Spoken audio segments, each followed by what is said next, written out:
InnerLight. Esoteric wisdom embarks on the esoteric meaning of Eyes Wide Shut, Stanley Kubrick. The threshold of the mystery. There are films that entertain, films that provoke, and films that initiate. Stanley Kubrick's final cinematic offering, Eyes Wide Shut, 1999, belongs unequivocally to the third category. To the casual viewer, it is a slow, dreamlike meditation on marital jealousy and sexual temptation. To the initiated eye, it is something altogether more profound. A cinematic grimoire, a ritual encoded in light and shadow, a final testament from one of cinema's greatest magicians of meaning. In this extended exploration, InnerLight, esoteric wisdom, embarks upon a journey through the labyrinthine corridors of Kubrick's masterpiece. We shall peel back its layers, from surface narrative to symbolic substructure, from psychological allegory to occult revelation, and seek to discern what Kubrick, in his final years, may have wished to bequeath to those willing to look beyond the obvious. This is not merely film criticism. It is an act of esoteric reading, a hermeneutic descent into a work that rewards patience, attention, and a willingness to confront uncomfortable truths. As we shall see, Eyes Wide Shut is a film about seeing and about the consequences, both liberating and terrifying, of truly opening one's eyes. Kubrick the Hierophant, the director as Mystagogue. Before we can approach Eyes Wide Shut itself, we must first consider its author. Stanley Kubrick was no ordinary filmmaker. He was a man of extraordinary intellect, ferocious curiosity, and obsessive perfectionism. His films were not merely stories told in moving images. They were carefully constructed labyrinths. Each shot, each cut, each musical cue placed with deliberate intent. Throughout his career, Kubrick demonstrated a profound interest in the hidden structures of human experience, the mechanisms of war, paths of glory, Dr. Strangelove, Full Metal Jacket, The Boundaries of Consciousness, 2001, A Space Odyssey, The Depths of Psychological Horror, The Shining, and The Manipulations of Social Conditioning, A Clockwork Orange. Each of these films contains layers of symbolism, references to occult and esoteric traditions, and a persistent fascination with the question of what lies beneath the surface of accepted reality. It is well documented that Kubrick was an avid reader of philosophy, history, mythology, and esoteric literature. His personal library, partially catalogued after his death, contained works on secret societies, ritual magic, and the hidden histories of power. Though he rarely spoke publicly about these interests, the evidence of his films suggests a director profoundly attuned to the symbolic dimensions of human existence. Eyes Wide Shut was, by all accounts, a project Kubrick had contemplated for decades. He had first encountered Arthur Schnitzler's Traumnovelle in the 1960s and had long sought to adapt it. That he chose this particular text as his final work is itself significant. It suggests that Kubrick saw in Schnitzler's tale of dreams, desire, and secret rituals something he wished to communicate at the end of his life. A final message, perhaps, encoded in the language of cinema for those who could decipher it. The mysterious circumstances of Kubrick's death, just 6 days after delivering what he called his final cut to Warner Brothers, and before the studio's subsequent alterations to the film, have only fueled speculation. Whether or not one subscribes to the more dramatic theories surrounding his demise, the fact remains that Eyes Wide Shut represents Kubrick's parting statement, and it is a statement saturated with esoteric meaning.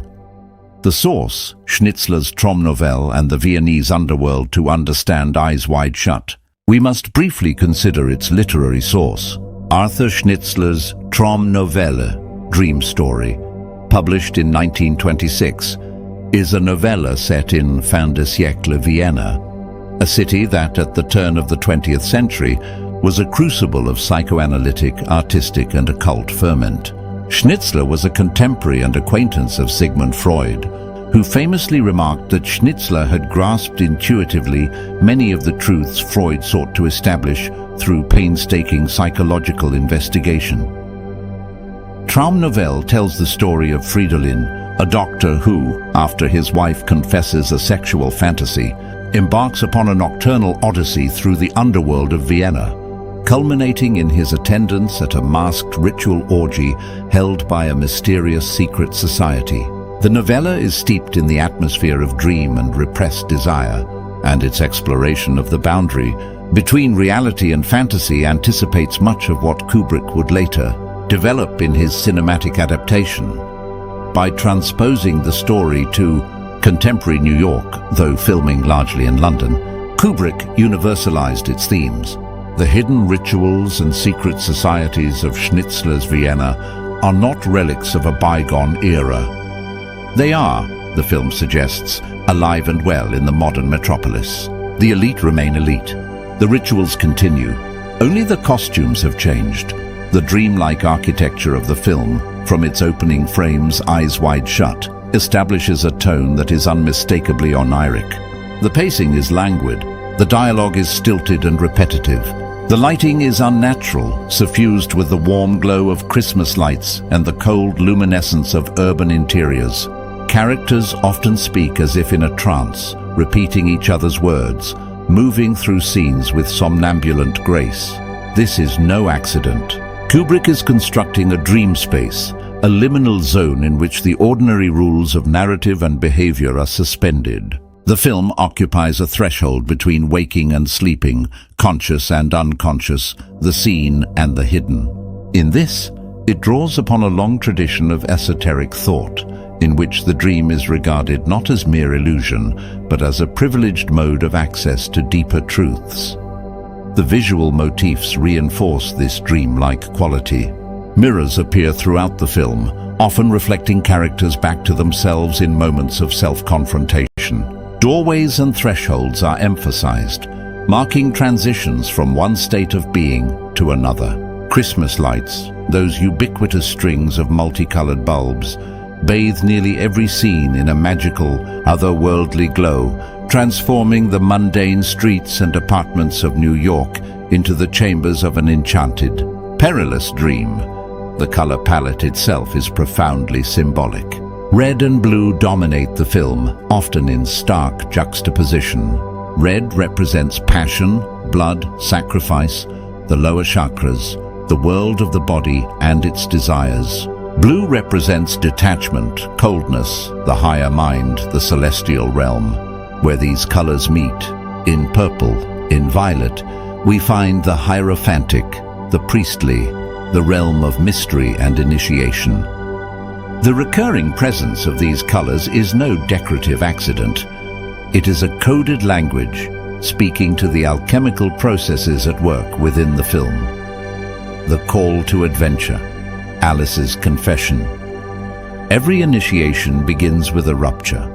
For Bill Harford, played by Tom Cruise, this rupture comes in the form of his wife Alice's confession. After a Christmas party at the home of the wealthy Victor Ziegler, Alice, Nicole Kidman, reveals to Bill that she had once entertained a powerful sexual fantasy about a naval officer she had glimpsed at a hotel, a fantasy so consuming that she had momentarily considered abandoning her marriage and her child for a single night with this stranger. This confession shatters Bill's complacent worldview. His wife, whom he had taken for granted as faithful and predictable, reveals a hidden inner life of which he had no knowledge.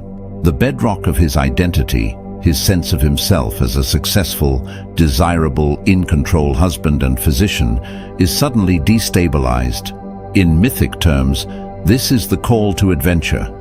Bill is forced out of the comfortable cocoon of his ordinary life and must embark upon a journey into the unknown. In esoteric terms, it is the moment when the initiate first glimpses that the world is not as he had believed it to be, that beneath the surface of ordinary reality, hidden currents of desire, secrecy, and power are flowing.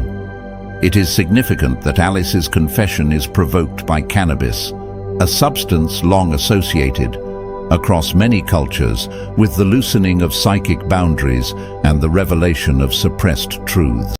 Under its influence, Alice speaks what she would normally keep hidden, and Bill is forced to confront what he would normally refuse to see. Alice herself, in this moment, becomes a figure of profound esoteric significance. She is the priestess at the threshold, the Sophia who reveals to her partner the truth of his ignorance. Her wisdom is uncomfortable, even devastating, but it is wisdom nonetheless. She initiates Bill into the first stage of the mystery, the recognition that he does not know what he thought he knew. The Descent, Bill's nocturnal Odyssey. Following Alice's confession, Bill embarks upon a series of nocturnal wanderings that will lead him, ultimately, to the masked ritual at the country mansion. This journey is a classic descent narrative, a catabasis, in which the hero leaves the world of the ordinary and enters the underworld in search of forbidden knowledge. Bill's journey takes him through a series of encounters, each of which presents him with a different facet of human sexuality and desire. He meets a grieving daughter who confesses her love for him beside the body of her recently deceased father. He is propositioned by a prostitute named Domino. He visits a costume shop whose proprietor is willing to prostitute his own daughter to wealthy men. Each encounter is charged with sexual possibility, yet Bill repeatedly refrains from acting, not out of moral conviction, but out of a kind of paralyzed bewilderment.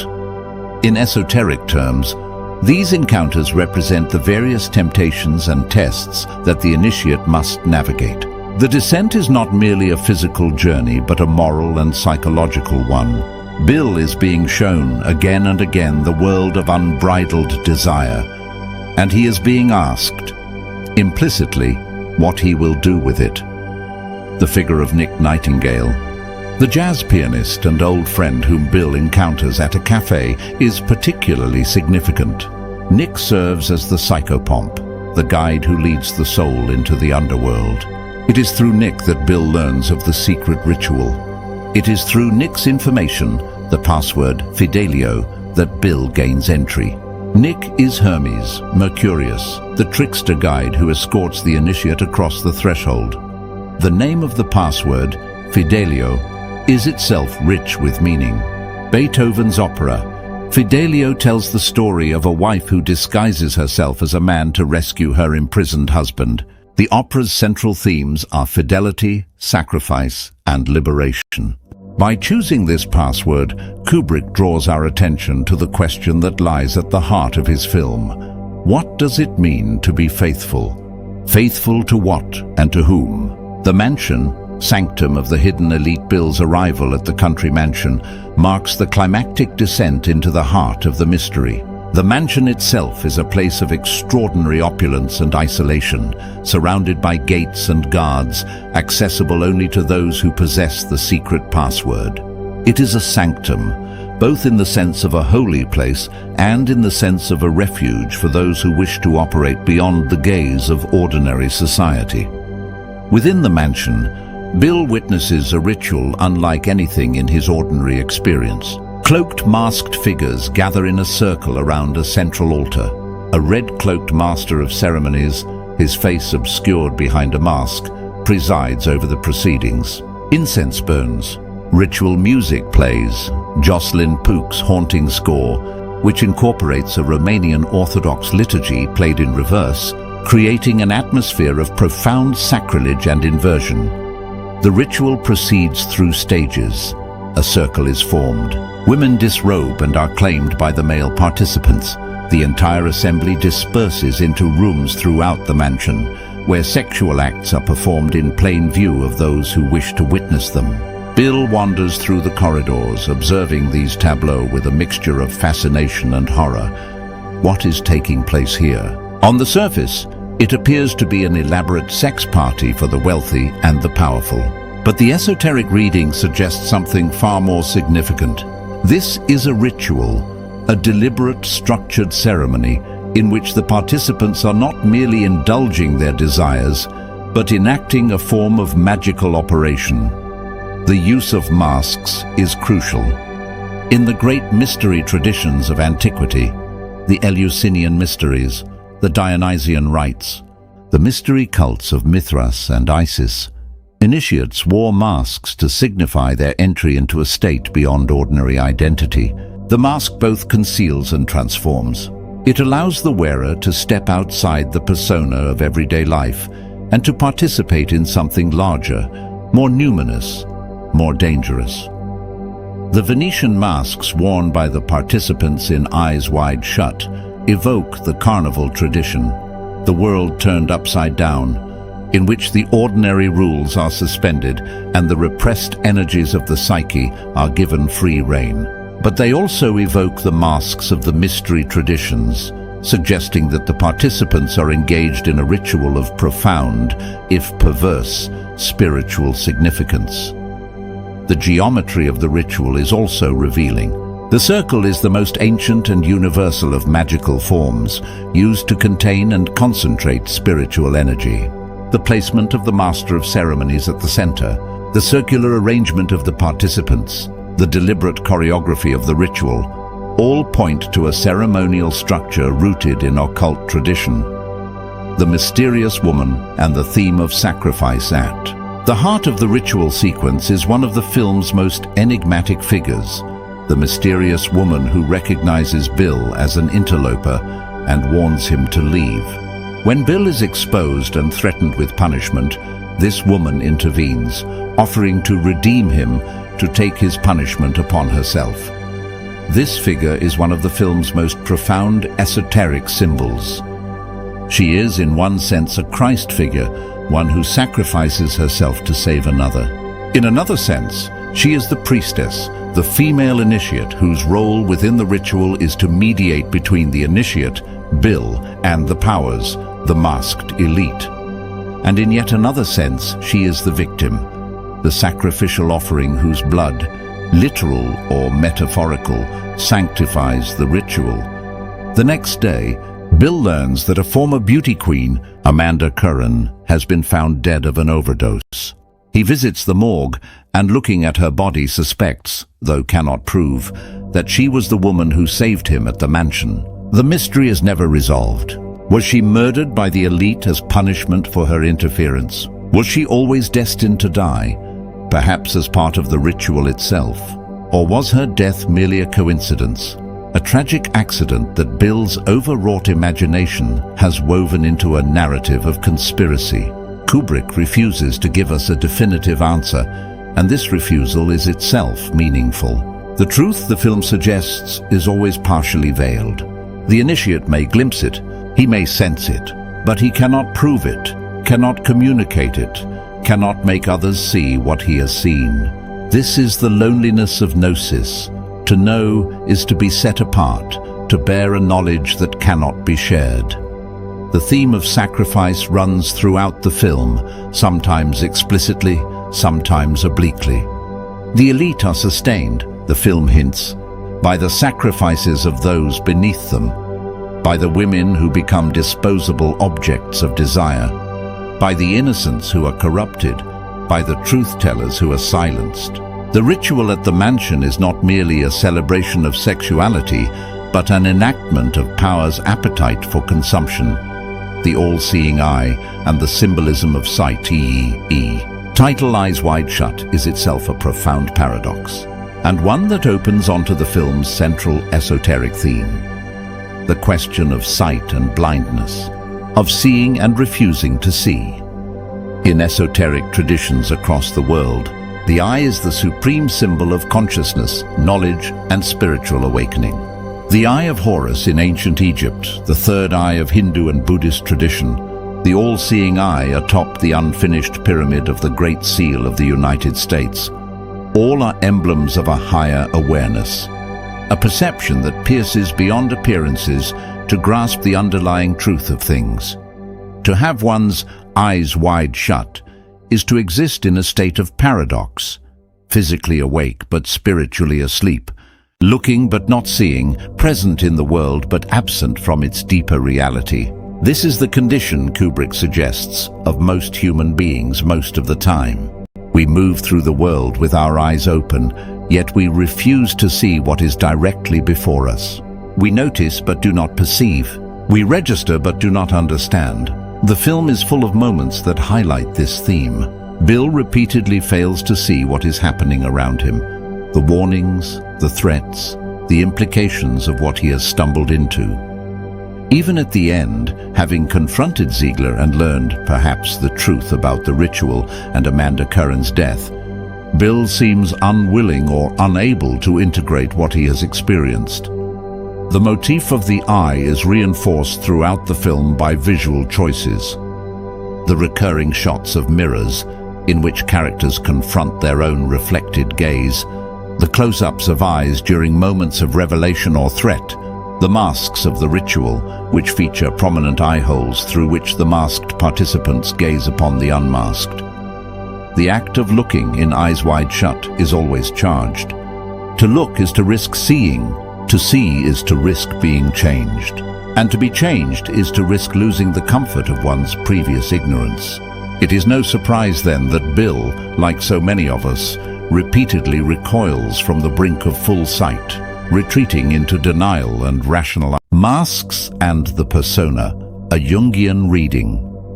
The mask is the central symbol of eyes wide shut, and it operates on multiple levels simultaneously.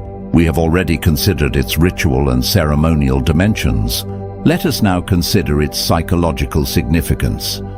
In the analytical psychology of Carl Gustav Jung, the persona is the social mask that each of us wears, the carefully constructed identity we present to the world. The persona is necessary. It allows us to function in society, to play our roles, to navigate the expectations of others. But it is also a kind of imprisonment. To the extent that we identify with the persona, we lose contact with the deeper layers of the psyche, the personal unconscious, containing our repressed desires and traumas, our shadow. And beyond that, the collective unconscious, the realm of archetypes and primordial images. The masked participants of the ritual are engaged, paradoxically in an act of psychological revelation. By donning the mask, they shed the persona of their ordinary social identity: senator, banker, industrialist, aristocrat, and gain access to the shadow, to the repressed energies of desire, aggression, and transgression. The mask, in this sense, does not conceal, it reveals. It reveals what lies beneath the polished surface of respectable society. But here is the irony, the dark twist that Kubrick implants. The mask of the ritual is not ultimately a path to integration or wholeness. It is not the therapeutic confrontation with the shadow that Jung advocated. Rather, it is the indulgence of the shadow without integration, a temporary, ritualistic abandonment to the lower drives, after which the participants return to their public personas, their secret debaucheries safely contained within the walls of the mansion. This, the film suggests, is the true psychological structure of the elite. Their public faces are masks of respectability, propriety, even philanthropy. Their private rituals are masks of a different sort, masks that liberate the shadow without redeeming it. The result is not wholeness, but a kind of perpetual splitting, a divided psyche maintained through ceremonial inversions. Bill, throughout the film, struggles with his own masks. He is the respectable doctor, the loving husband, the responsible father. But beneath these masks lies a man whose desires have been awakened by Alice's confession and who is now drawn, almost against his will, into the underworld. His brief participation in the ritual, masked, anonymous, but unable to actually engage in its acts, represents his liminal status, neither fully integrated into the elite nor fully able to return to his old, naive self. The Gnostic reading, Archons and the Demiurgic elite, among the most compelling esoteric frameworks for interpreting eyes wide shut, is the Gnostic.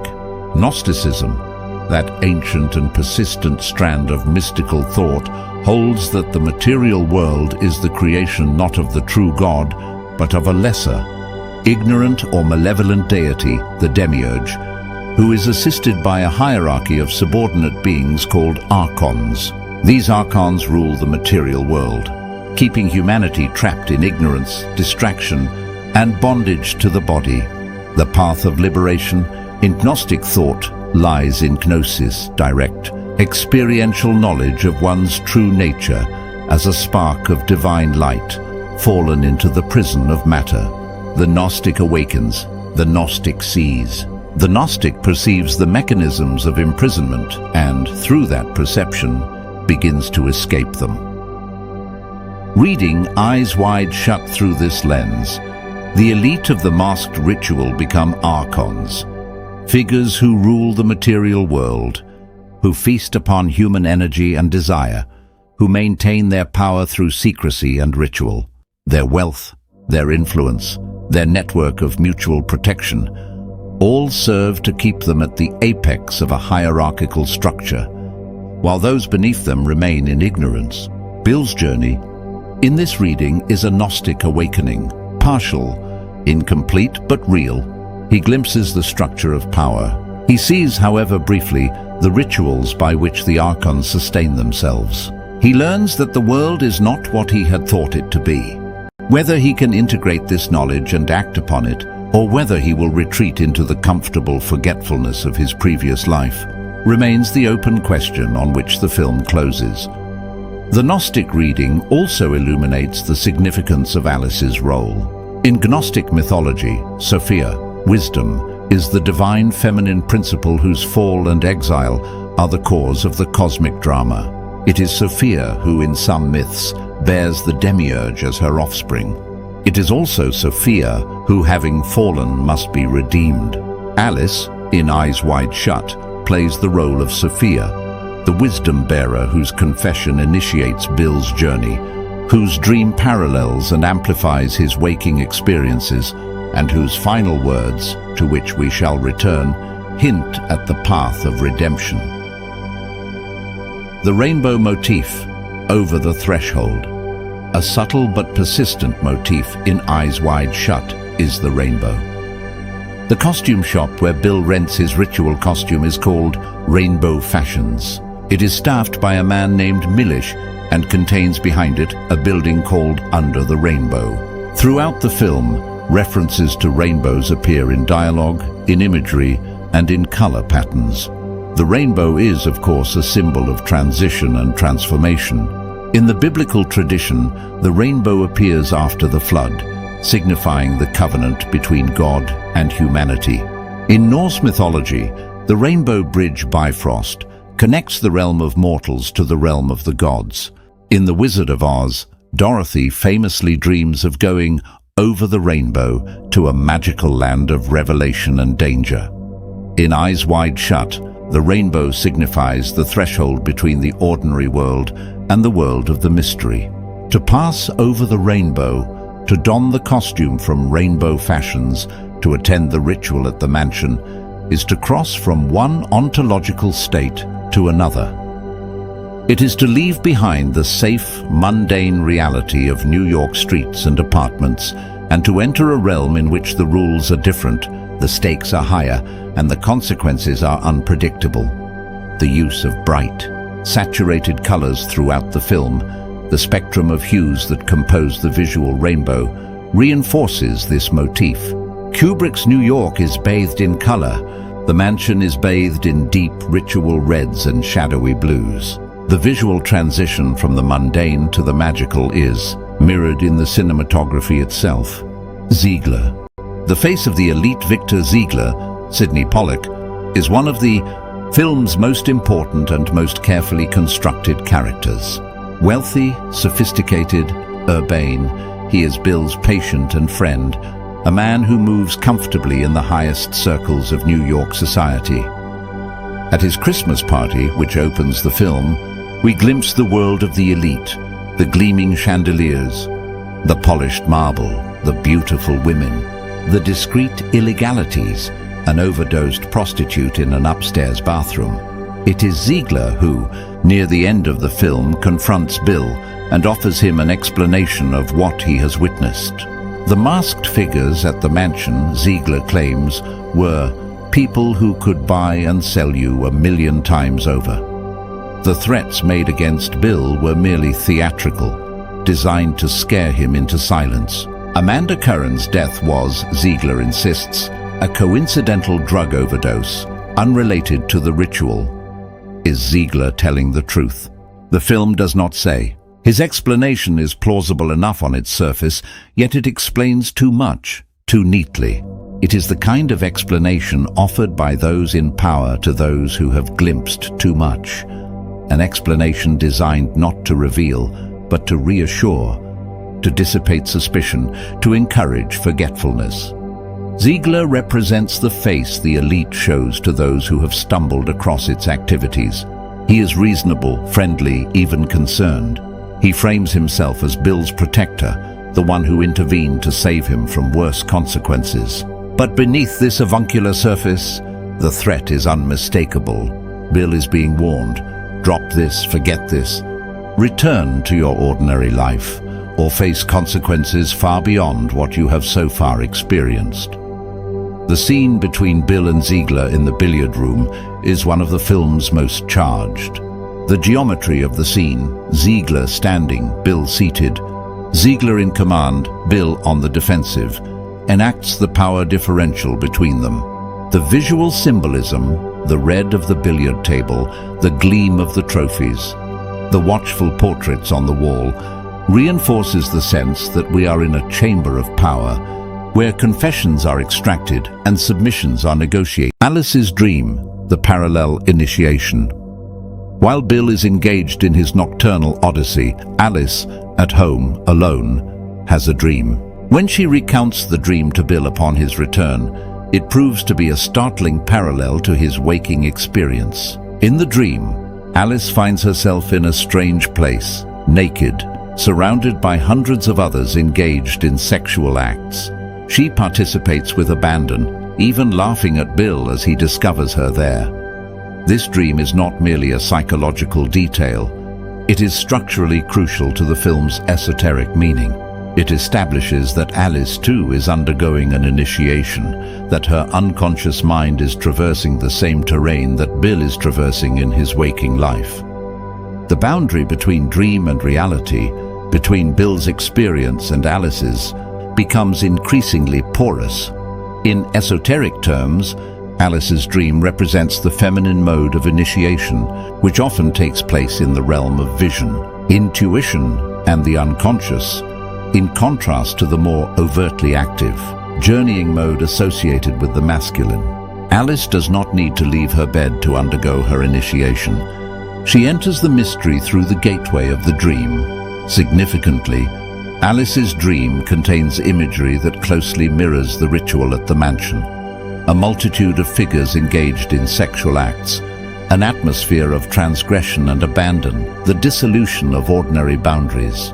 Whether Alice has somehow tapped into the same archetypal field that the ritual is enacting, or whether the ritual is itself the externalization of dream energies that Alice is also experiencing, is left deliberately ambiguous. What is clear is that Alice and Bill are partners in this initiation, even as their paths diverge.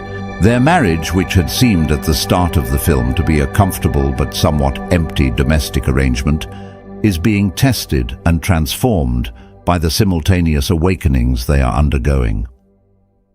The toy shop, Innocence and its compromise. The film's final sequence takes place in a toy shop, where Bill, Alice and their daughter Helena are doing some last-minute Christmas shopping. The mood is ostensibly cheerful, bright lights, festive displays, a child's delight at the prospect of new toys. Yet beneath the surface, the scene is deeply unsettling. As Helena wanders among the displays, choosing toys, the camera lingers on certain images: a teddy bear, a doll, a toy carriage. We notice, though Helena does not and her parents do not seem to, that two men have fallen into step with her, watching her with what appears to be predatory interest. The men are never identified, and the scene does not explicitly comment on their presence. But the implication is clear. Even in this space of supposed innocence, the shadow of the elite, The same elite that we have seen at the mansion extends its reach. This sequence is the film's bleakest revelation. The world of the ritual is not separate from the world of ordinary family life. It intrudes upon that life, threatens it, may already have begun to absorb it. The innocence of the child is not protected. It is on the menu. The future, the film suggests, belongs to those who would consume it. The toys themselves are coded. Among them are items that echo the ritual. Stuffed tigers, recalling the predatory dimension of desire, ghouls, recalling the masked figures of the orgy, and various other items whose colors and forms resonate with what we have seen earlier. The toy shop becomes, in this reading, a kind of nursery of the elite, a place where innocence is shaped, packaged, and sold. The final exchange between Bill and Alice takes place against this backdrop. They speak briefly about their experiences, acknowledge the strangeness of what they have undergone, and resolve to recommit to one another. Alice's final word, fuck, is shocking in its bluntness, but it is also profoundly meaningful. It is at once a return to the most basic and bodily of human acts, and an affirmation of the ongoing necessity of sexual union as a path of integration. Having glimpsed the abyss, the Hierophants return to the marital bed, not as a refuge from reality but as a continuing site of mystery. The numerology and hidden geometry of the film for those attuned to the more recondite layers of esoteric symbolism. Eyes Wide Shut offers numerous numerological and geometric clues.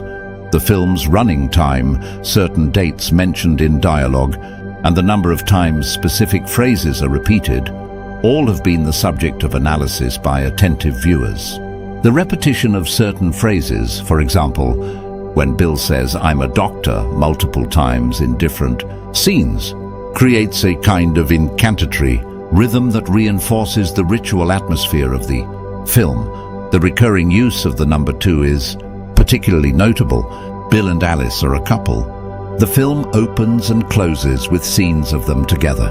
At multiple points, Bill encounters pairs of figures, the 2 men following Helena in the toy shop, 2 prostitutes Alice mentions, etc.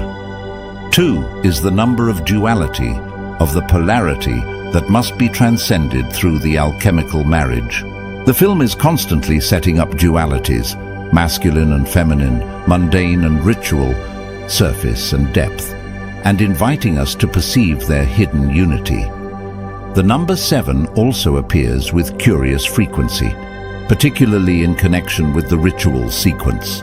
7 is, of course, one of the most sacred numbers in Western esoteric tradition, the 7 planets of classical astrology, the 7 days of creation, the 7 seals of the apocalypse.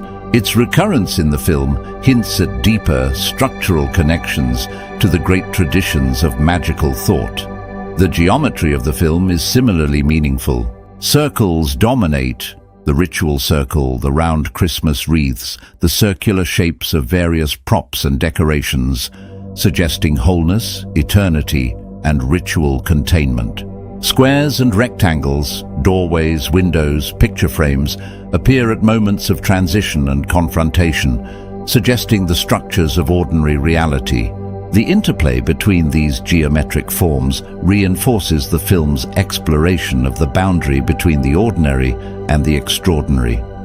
Music and sound, the acoustic spell no. Discussion of Eyes Wide Shut would be complete without consideration of its extraordinary use of music and sound. Kubrick was famously obsessive about the sonic dimension of his films, and Eyes Wide Shut is no exception. Its score, compiled and composed by various artists, is one of the most significant elements of its esoteric architecture. The most haunting piece of music in the film is Gheorghe Ligeti's Musica Ricercata 2, a sparse, dissonant piano composition that plays during scenes of Bill's growing dread and disorientation. Ligeti's piece is built upon obsessive, repeating motifs that create an atmosphere of psychological unease, the very sound of a mind being unmade. Equally significant is Jocelyn Pook's Masked Ball, the music that accompanies the central ritual sequence. The piece incorporates a recording of a Romanian Orthodox liturgy played in reverse, a deliberate inversion of sacred music used to consecrate or desecrate the ritual space. The use of reversed sacred music is an old occult technique found in various traditions of black magic, and its presence here is unmistakably significant. The reversal of sacred sound mirrors the inversions taking place visually. Respectable men becoming masked debauchees, intimate sexuality becoming public spectacle, the holiday of Christmas, the celebration of innocent birth, becoming the backdrop for predatory ritual. Throughout the film, Kubrick is showing us a world in which the sacred has been inverted, turned upside down, hollowed out, repurposed for the gratification of the elite. The use of pop music in the film is also deliberate. Songs like Chris Isaak's Baby Did a Bad Bad Thing, which plays during Bill and Alice's mirror scene at the start of the film, function as ironic commentaries on the action, hinting at the moral and psychological dimensions of what we are seeing. The juxtaposition of sacred, classical and popular music creates a layered soundscape in which different registers of meaning coexist and comment upon one another. The Christmas setting, sacred time. Profaned, one of the most striking and least discussed aspects of Eyes Wide Shut is its setting during the Christmas season. From beginning to end, the film is suffused with the imagery of Christmas: trees, lights, wreaths, presents, carols. Nearly every interior is decorated with festive trimmings. This setting is no accident, and its significance is profoundly ironic. Christmas, in the Christian tradition, is the celebration of the Incarnation, the moment when the divine entered the world in the form of an innocent child. It is a feast of innocence, of light penetrating darkness, of hope renewed. In Eyes Wide Shut, however, Christmas is the backdrop for the opposite, for the violation of innocence, for the rule of darkness, for the despair of a world in thrall to hidden powers. The gleaming Christmas lights become the lights of an enchantment, a dazzling spell that distracts the populace from what is happening in the shadows. This juxtaposition is itself an esoteric statement. Kubrick is showing us a world in which the highest sacred symbols have been co-opted, hollowed out, repurposed as decoration for the activities of the elite. The Christmas setting is not festive. It is a mockery of the festive, a ritual inversion of the sacred season. In some esoteric traditions, particularly those concerned with the cycles of the year, the period around the winter solstice, which Christmas overlies, is regarded as a particularly potent time for both light and shadow magic. The longest night, the deepest darkness, these are times when the veil between worlds is said to be thin, when both the highest and lowest forces can be invoked. Eyes Wide Shut, set in this liminal time, partakes of its ambivalence. It is a film of both potential illumination and actual darkness. The question of conspiracy, between paranoia and awakening, it is worth pausing to consider, with some care, the question of how Eyes Wide Shut relates to the broader culture of conspiracy theory. The film has been embraced by many in the conspiracist community as a kind of confessional document. Kubrick's revelation of the truth about secret societies, ritual abuse, and the hidden machinations of the global elite. Some have gone so far as to claim that Kubrick was murdered for revealing too much. How should we, as careful esoteric readers, evaluate these claims? On the one hand, it is undeniable that the film engages with themes that overlap significantly with conspiracy discourse: secret societies, masked rituals, the impunity of the wealthy, and the silencing of those who threaten to expose the elite. It is also undeniable that Kubrick was a director of extraordinary intelligence and resources, capable of researching whatever subject he chose to engage. The possibility that he had access to information about elite practices that the average person does not is at least worth considering.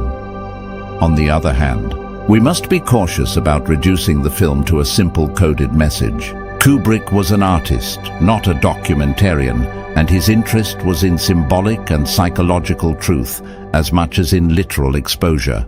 The film's power lies precisely in its ambiguity, in its refusal to confirm or deny the literal reality of what it depicts, instead inviting the viewer to wrestle with the symbolic and moral implications.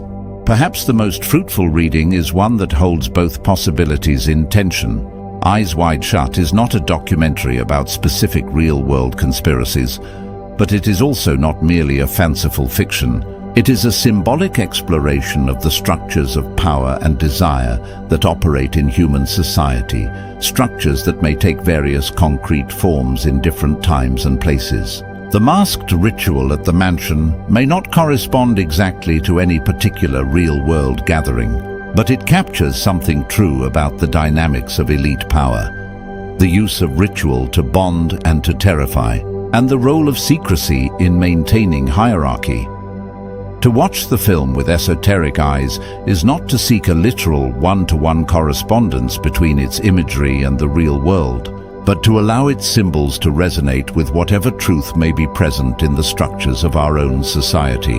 The film is a mirror, not a map. The censorship controversy, what was cut and why, the post-production history of Eyes Wide Shut, is itself a fascinating chapter in the film's esoteric story. Kubrick delivered his final cut to Warner Brothers on 1 March 1999. He died, unexpectedly, on 7th March. Subsequently, in order to secure an R rating in the United States and avoid the more restrictive NC-17, Warner Brothers digitally inserted figures into the orgy sequence to obscure some of the explicit imagery. This act of post-mortem censorship has been controversial. Many have argued that it represents a betrayal of Kubrick's artistic vision. Some have suggested that it reveals an institutional discomfort with the unflinching honesty of what Kubrick was attempting to portray. Whatever the motivation, the studio's intervention serves as a small but telling illustration of the very dynamics the film explores, the ways in which uncomfortable truths are softened, obscured or suppressed in their journey from creator to public. The original, unaltered version of the orgy sequence has reportedly been screened in some international markets and may be available in certain home video releases. Those who have seen it report that the difference is not, perhaps, as dramatic as one might expect. The obscuring figures are noticeable, but do not fundamentally alter the meaning of the sequence. Yet the very fact of the alteration, the gesture of covering, is itself meaningful. It enacts, in the real world, the same dynamic of Eyes Wide Shut that the film thematizes, a refusal to fully see what is there, an institutional preference for veiled truth over naked revelation. The initiation completed, or is it? We return at last to the final scene of the film. Bill and Alice in the toy shop, exchanging their final words, resolving to remain together. Has Bill's initiation been completed? Has he truly seen and been transformed by what he has seen? The film is profoundly ambiguous on this point. On one reading, Bill has had a glimpse of the deeper structures of his world, but has chosen, like so many before him, to retreat into the comforting forgetfulness of his ordinary life. He has been frightened back into line. The system has worked. On another reading, Bill's experiences have left a permanent mark on him. He cannot truly forget what he has seen. His marriage with Alice will be different now, deeper, charged with the awareness of the abyss they have both glimpsed. The initiation may not have been completed, but it has begun, and its consequences will continue to unfold in the years to come. A third reading suggests that the question of completion is itself misplaced. Initiation, in the great mystery traditions, is not a single event, but an ongoing process. One does not pass through the threshold and arrive at a final state of enlightenment. One passes through threshold after threshold, each opening onto further depths. Bill and Alice are not at the end of their journey. They are at the beginning of a new phase of it. What they have seen will continue to act upon them, opening further doors, prompting further questions. Alice's final word, fuck, bears extraordinary weight in this context. It is the most basic, the most bodily, the most ordinary of acts. Yet it is also, in its way, the most sacred, the act through which life itself is generated and through which the union of polarities is enacted. To fuck is to engage with the body, with the partner, with the mystery of generation and intimacy. It is to refuse the temptation to flee into abstraction or denial and to stay with the bodily, relational reality of human existence. This, perhaps, is the film's final esoteric message. Having glimpsed the rituals of the elite, having seen the structures of power and the inversions of the sacred, what is the ordinary person to do? Not, the film suggests, to flee into despair or paranoia. Not to abandon love or family or the bodily life, but to remain present, to remain together, to continue the slow, patient work of integration, to make of one's own marriage, one's own home, one's own ordinary life, a small but real counter-ritual to the great inversions of the powerful, the esoteric inheritance, what Kubrick left us in closing. Let us consider what Kubrick has bequeathed to us through this extraordinary film. Eyes Wide Shut is, first and foremost, an invitation to see. It asks us to look at our world, our society, our marriages, our own psyches, with greater honesty, greater attention, greater willingness to confront uncomfortable truths. It asks us to notice what we have been refusing to notice, to acknowledge what we have been hiding from ourselves. Second, it is a meditation on the ambiguous nature of knowledge.